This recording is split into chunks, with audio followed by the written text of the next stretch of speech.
Le juge se moque d'une femme noire au tribunal, puis se fige lorsqu'elle montre son badge des services secrets. Imaginez-vous dans une salle bondée, alors qu'un homme puissant se moque de vous publiquement, riant de votre sort comme si c'était une blague. Maintenant, imaginez son visage lorsqu'il découvre que vous n'êtes pas celle qu'il pensait, vous êtes quelqu'un de bien plus important. Voici l'histoire d'Amanda Wright, une femme qui a transformé une humiliation publique en l'un des moments les plus percutants jamais vus dans un tribunal.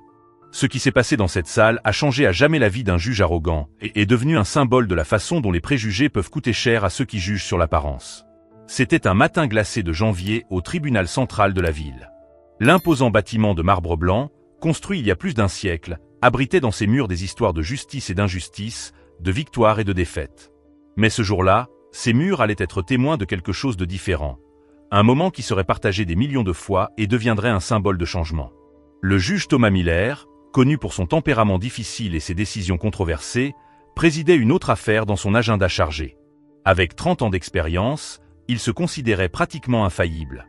Ses yeux bleus, encadrés par des rides profondes à force de froncer les sourcils aux accusés, examinaient avec dédain chaque personne qui entrait dans sa salle. Pour lui, chaque cas n'était qu'un numéro, chaque accusé juste un visage de plus à oublier.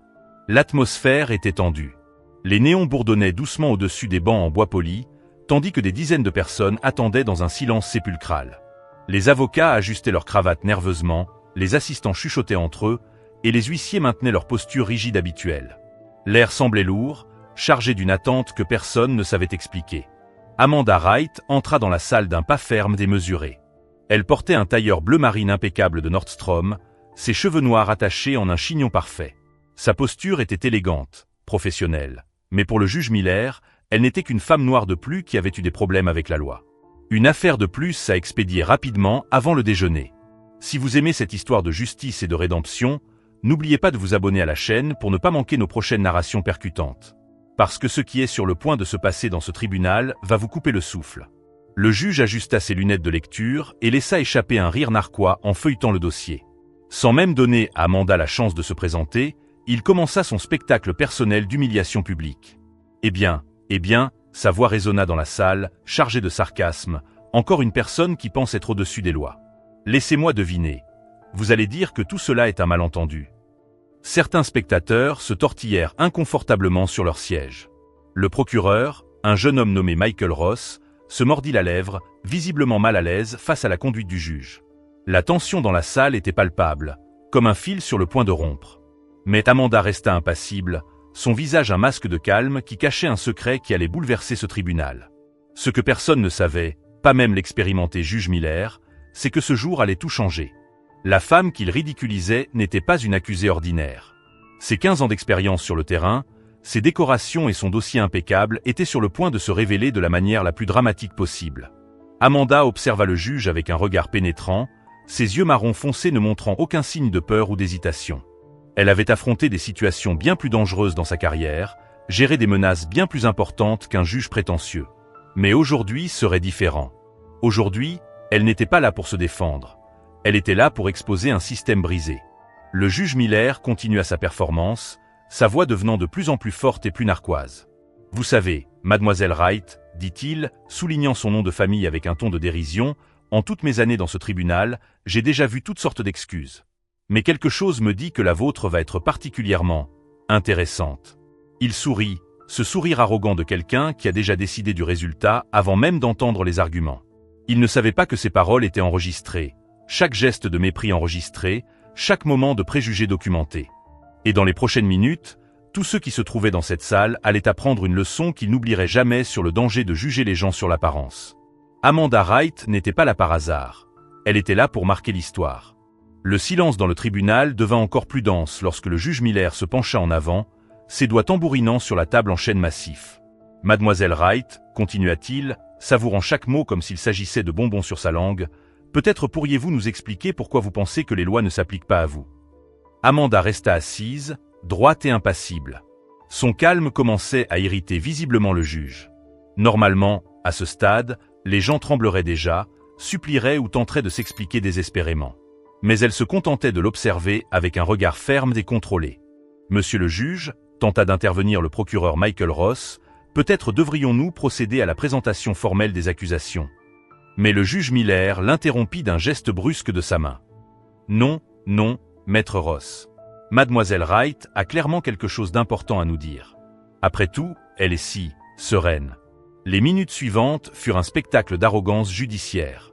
Le juge Miller commença à lire à voix haute des extraits du rapport de police, s'arrêtant occasionnellement pour faire des commentaires sarcastiques. Résistance à l'arrestation, intéressant. Comportement suspect. Très suspect, en effet. Il regardait Amanda après chaque commentaire, espérant voir une réaction. Dans la galerie, les spectateurs assistaient au spectacle avec un mélange de malaise et de fascination morbide. Une dame âgée au premier rang hochait la tête en signe de désapprobation, tandis qu'un jeune stagiaire en droit prenait frénétiquement des notes, ses mains tremblant légèrement. « Vous savez ce qui est le plus intéressant, mademoiselle Wright ?» Le juge continua, ajustant ses lunettes avec un geste théâtral. « C'est que les gens comme vous pensent toujours qu'ils sont spéciaux. Ils pensent toujours qu'ils méritent un traitement différencié. Son emphase sur « les gens comme vous » était impossible à ignorer, chargé de préjugés à peine dissimulés. C'est à ce moment que quelque chose changea dans l'air de la salle. C'était subtil, presque imperceptible, mais Amanda redressa encore davantage sa posture, si cela était possible. Ses yeux, auparavant observateurs passifs, brillaient maintenant d'une intensité calculée. L'huissier, un homme expérimenté qui avait vu des milliers d'affaires, sentit un frisson involontaire lui parcourir l'échine. En ses 25 années au tribunal, il avait développé un sixième sens pour les moments importants, et quelque chose lui disait qu'il était sur le point d'être témoin de quelque chose d'extraordinaire. « En fait, votre honneur, » finit par dire Amanda, sa voix claire et contrôlée remplissant la salle, « je crois en un traitement égalitaire devant la loi. C'est pourquoi je suis ici aujourd'hui. » Il y avait quelque chose dans son ton, une certitude inébranlable, qui fit vaciller le sourire du juge pendant une fraction de seconde. Le procureur Ross, qui jusqu'alors feuilletait ses documents avec un malaise croissant, s'arrêta brusquement. Quelque chose dans le dossier devant lui attira son attention, faisant légèrement s'écarquiller ses yeux. Il commença à feuilleter les pages plus rapidement, comme s'il cherchait à confirmer quelque chose qu'il venait de percevoir. « Ah, alors maintenant vous allez nous donner une leçon de droit. » Le juge Miller rit, mais son rire sonnait un peu moins confiant. « Je vous en prie, éclairez-nous de votre vaste expérience dans le système judiciaire. » Amanda prit calmement sa mallette en cuir noir. Le mouvement fit avancer l'agent de sécurité, mais elle lui adressa simplement un sourire tranquille. « Avec votre permission, votre honneur, » dit-elle, « je voudrais présenter quelques références pertinentes pour cette affaire. » Le juge Miller fit un geste de la main méprisant. « Oh, s'il vous plaît, ne me dites pas que vous avez un diplôme en droit d'une université en ligne. » D'autres rires nerveux se firent entendre dans la salle, mais ils étaient désormais plus rares, moins convaincus. Ce qui allait se passer dans les instants suivants resterait gravé à jamais dans la mémoire de toutes les personnes présentes. Amanda ouvrit sa mallette avec des mouvements délibérément lents, et l'éclat doré qui en émergea allait complètement changer le cours de cette audience. Le procureur Ross finit par trouver ce qu'il cherchait dans ses dossiers, et son visage pâlit visiblement. Il essaya d'attirer l'attention du juge, mais il était trop tard. Miller était complètement absorbé par son propre spectacle de supériorité, complètement inconscient du tsunami de conséquences qui était sur le point de le frapper. « Votre honneur », commença Amanda, sa voix portant maintenant une autorité qui fit inconsciemment se pencher en avant toutes les personnes présentes dans la salle. Avant de continuer, il y a quelque chose que vous, et cette cour, devez savoir sur ma vaste expérience. La salle d'audience devint absolument silencieuse lorsqu'Amanda ouvrit le petit étui en cuir noir. L'éclat doré du badge officiel des services secrets des États-Unis reflétait les néons du tribunal, créant un effet presque céleste. Mais ce n'était pas seulement un badge, c'était une déclaration de pouvoir, une preuve irréfutable d'autorité qui fit se vider de son sang le visage du juge Miller. Agent spécial Amanda Wright, elle prononça chaque mot avec une clarté cristalline. Division des enquêtes spéciales des services secrets des États-Unis. Numéro de badge 7741. Le procureur Ross laissa tomber son stylo, produisant un son métallique qui résonna dans la salle silencieuse. Les spectateurs, auparavant agités, étaient maintenant complètement immobiles, comme s'ils craignaient que le moindre mouvement ne puisse briser l'intensité du moment. Et avant que vous ne contestiez l'authenticité, continua Amanda, sa voix portant maintenant une autorité qui fit visiblement se rétrécir le juge Miller sur sa chaise, j'ai ici un document officiel du ministère de la Justice. Elle sortit une enveloppe scellée de sa mallette. L'huissier, suivant le protocole, s'approcha pour remettre le document au juge. Ses mains tremblaient légèrement alors qu'il portait l'enveloppe. Le juge Miller, auparavant si hautain sur son piédestal d'arrogance, semblait maintenant avoir vieilli d'une décennie en quelques minutes. Ce document, expliqua Amanda, gardant son ton professionnel et contrôlé, détaille non seulement mon identité et mes références, mais liste également de manière exhaustive les violations commises lors de mon arrestation illégale. Y compris, votre honneur, la falsification de preuves qui a conduit à cette affaire. Le procureur Ross se leva brusquement. Votre honneur, à la lumière de ces nouvelles informations, le ministère public demande immédiatement. Mais Amanda l'interrompit d'un geste doux. S'il vous plaît, maître Ross, permettez-moi de terminer. Sa voix était douce, mais elle portait une autorité qui ne laissait aucune place à la contestation. Parce que cela va bien au-delà d'une simple affaire d'erreur d'arrestation. Amanda se leva, ajustant son blazer impeccable. Au cours des 6 derniers mois, notre division a enquêté sur un schéma troublant de conduite discriminatoire dans ce tribunal. Elle fit une pause significative, laissant ces mots pénétrer la conscience de toutes les personnes présentes. Le juge Miller, qui quelques instants auparavant ridiculisait chacun de ces mots, était maintenant mortellement pâle.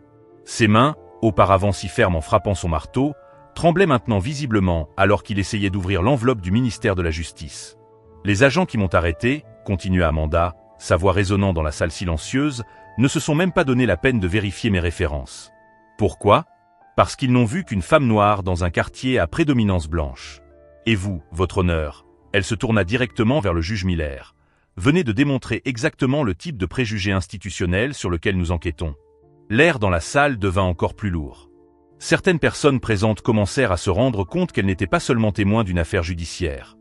Elles étaient témoins d'un moment historique, d'un tournant qui resterait gravé dans les mémoires pendant des années.